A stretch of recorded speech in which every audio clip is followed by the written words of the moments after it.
Actually, I don't think it is going to affect how to curb corruption in the country, because already we have the YOKO, the CID is there, and then other agencies which have been set aside to curb corruption in the country.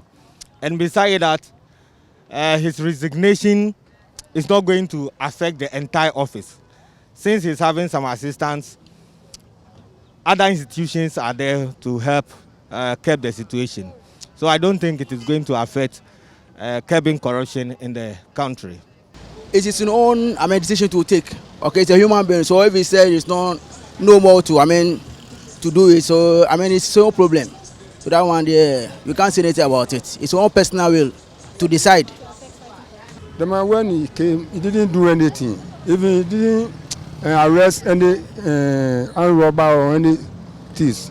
But all of a sudden he said he has resigned, and we don't know the reason why. But he said that due to the pressure the government is giving to him, that is why he resigned.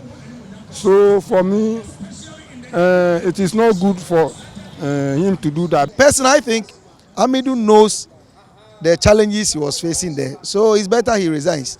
And he has even made it that if he should die now, he has died for the job that he has done. So it means there's something happening. So I am urging the security, the national security, to, as a matter of fact or as a matter of agency, give protection or give security to Amedu, because what he's saying, we should probe further into the issue.